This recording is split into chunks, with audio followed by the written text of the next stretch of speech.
لوگوں سے یاد کرنے کا شکوہ مت کر، کیونکہ جو انسان اپنے رب کو بھول سکتا ہے وہ سب کو بھول سکتا ہے۔ انسان کے دنیا میں آنے کی خبر 9 مہینے پہلے سے ہی ہو جاتی ہے، لیکن جانے کی خبر 9 سیکنڈ پہلے بھی نہیں ہوتی۔ اس لیے زندگی کو غنیمت سمجھیں۔ ہمیشہ میٹھے الفاظ بولو، کبھی الفاظ واپس لینے پڑیں تو کڑوے نہ لگیں۔ کسی کا بھلا نہ ہو سکے تو برا بھی مت کریں۔ دنیا کمزور ضرور ہے مگر دنیا بنانے والا نہیں۔ خاموشی میں راحت ہے، لفظوں کا سفر انسان کو تھکا دیتا ہے۔ قدر اور وقت بھی کمال کے ہوتے ہیں۔ جس کی قدر کرو وہ وقت نہیں دیتا، اور جس کو وقت دو وہ قدر نہیں کرتا۔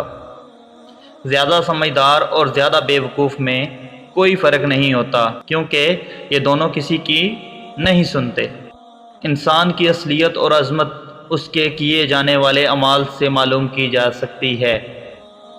زندگی اتنی مصروف بنا لو کہ دوسروں کے عیب دیکھنے کا وقت ہی نہ ملے۔ اگر آپ اچھی اور میٹھی گفتگو نہیں جانتے تو چپ رہنا جانیے، کیونکہ چپ رہنا بھی اتنا ہی بڑا کام ہے جتنا کہ بولنا۔ دنیا میں اگر اپنی کوئی جگہ بنانی ہے، سب سے خوبصورت جگہ کسی کی سوچ میں رہنا، کسی کی دعا میں رہنا اور کسی کے دل میں رہنا۔ تم وہ مانگتے ہو جو تمہیں اچھا نظر آتا ہے، اللہ وہ دیتا ہے جو تمہارے لیے اچھا ہوتا ہے۔ جو کسی کا برا نہیں چاہتے ان کے ساتھ کوئی برا نہیں کر سکتا، یہ میرے رب کا وعدہ ہے۔